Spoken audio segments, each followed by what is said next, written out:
जिंदगी में बहुत सारे दोस्त बनाना कोई खास बात नहीं है, लेकिन हाँ, जिंदगी में सिर्फ एक दोस्त ऐसा बनाना जिसे आप जिंदगी भर जिससे आप सच्ची दोस्ती निभा सकते हैं, ये जरूर बहुत खास बात है।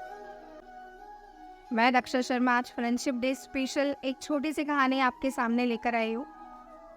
एक बार एक बूढ़ी औरत, एक बूढ़ी अम्मा, जो रोज भिक्षा मांगने के लिए जाती थी और भिक्षा मांगकर शाम को अपनी कुटिया में, अपनी झोपड़ी में वापस आती थी और ईश्वर को याद करती थी और विश्राम करके अगले दिन फिर भिक्षा मांगने जाती थी। ऐसे ही करती करती उन बूढ़ी अम्मा का जीवन चल रहा था।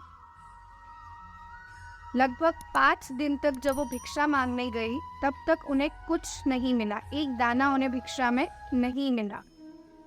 वो रोज अपनी झोपड़ी में वापस आती, प्रभु को याद करती, प्रभु का स्मरण करती, क्योंकि वो प्रभु की बहुत बड़ी भक्त थी, और सिर्फ पानी पीकर ही विश्राम के लिए चली जाती थी।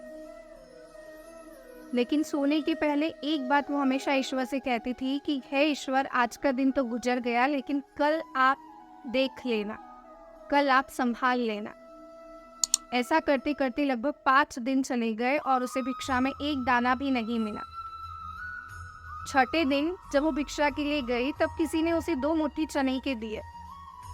जब शाम को वो अपनी झोपड़ी में वो 2 मुट्ठी चने लेकर वापस आई, तब उन्हें प्रभु का धन्यवाद कहते हुए कहा कि मैं अभी इन चनों को नहीं खाऊंगी, मैं सुबह प्रभु को इन चनों का भोग लगाऊंगी और उसके बाद ही मैं इन चनों को खाऊंगी।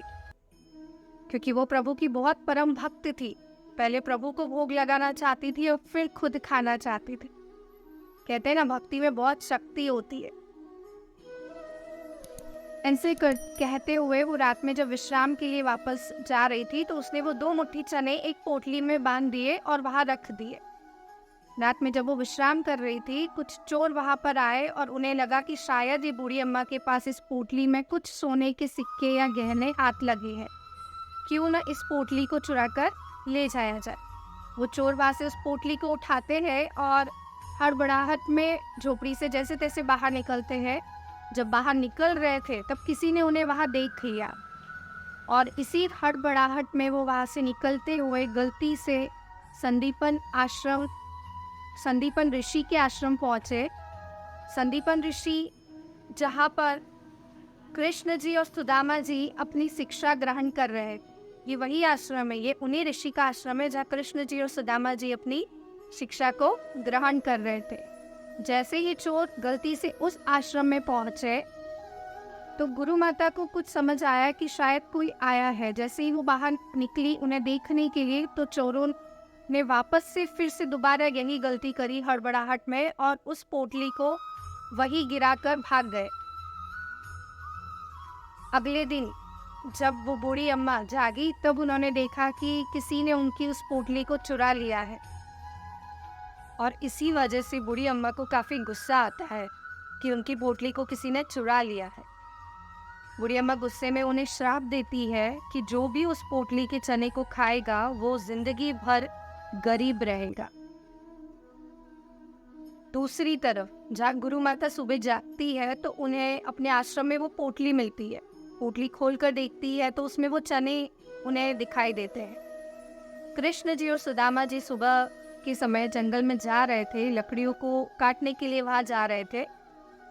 तो गुरु माता ने सुदामा के हाथ में वो पोटली थमाते हुए उन्हें आदेश दिया कि सुदामा, ये पोटली अपने साथ रखो, और जब भी तुम्हें और कृष्ण को भूख लगे तो ये चने खा लेना।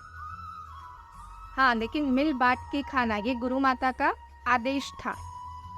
जैसे उस पोटली को सुदामा ने अपने हाथ में लिया, तो सुदामा उस पोटली के पीछे छुपी हुई पूरी कहानी समझ जाते हैं, क्योंकि सुदामा परम विद्वानी थे।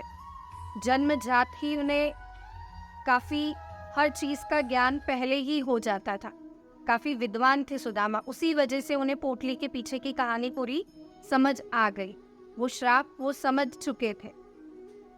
सुदामा और श्री कृष्ण जंगल में पहुंचते हैं, लकड़ियां ढूंढना चालू करते हैं।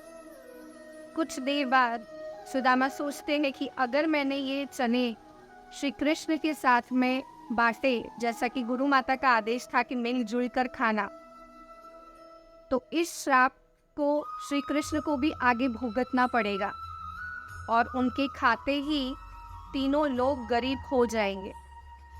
और मेरे होते हुए मैं ऐसा नहीं होने दे सकता। मैं श्री कृष्ण पर एक आँच तक नहीं आने दे सकता। इसी वजह से सुदामा ने चुपके से वो पोटली वाले चने वो खुद अकेले ही खा लेते हैं और श्री कृष्ण को इस बारे में कुछ पता नहीं चलने देते, क्योंकि वो नहीं चाहते थे कि जो श्राप उस पोटली के चने को लगा है वो श्राप श्री कृष्ण को लगे और तीनों लोग गरीब हो जाए। और इसी श्राप की वजह से सुदामा ताउम्र एक गरीब ब्राह्मण रहे। सच्ची दोस्ती यही है। ये कहानी बहुत छोटी सी है लेकिन हमें सीख बहुत बड़ी देती है। जैसा कि मैंने शुरू में कहा था कि जिंदगी में बहुत सारे दोस्त बनाना कोई खास बात नहीं है, हर कोई ऐसा कर सकता है, लेकिन एक दोस्त ऐसा बनाना जो आप पर संकट आने से पहले आपके आगे वो खड़ा हो, आपकी हर मुसीबत का सामना करने के लिए वो पहला कदम वो ले। इसी को कहते हैं सच्ची दोस्ती, जो सुदामा ने श्री कृष्ण के साथ निभाई। तो इस फ्रेंडशिप डे पे आज की जो दोस्ती वाली कहानी है, मैं आशा करती हूँ कि आप भी अपने जीवन में एक ऐसा सच्चा दोस्त ज़रूर बनाएंगे जो हर मुसीबत में आपके साथ खड़ा रहे और आप पर आने वाली हर मुसीबत से आपको बचा सके। उसी को कहते हैं सच्ची दोस्ती। आज की कहानी में इतना ही। आपको ये कहानी कैसी लगी कमेंट करके ज़रूर बताइएगा। Please like share and subscribe my channel. जल्दी आप सभी के साथ मिलूंगी अपनी एक नई कहानी के साथ। तब तक के लिए शुक्रिया।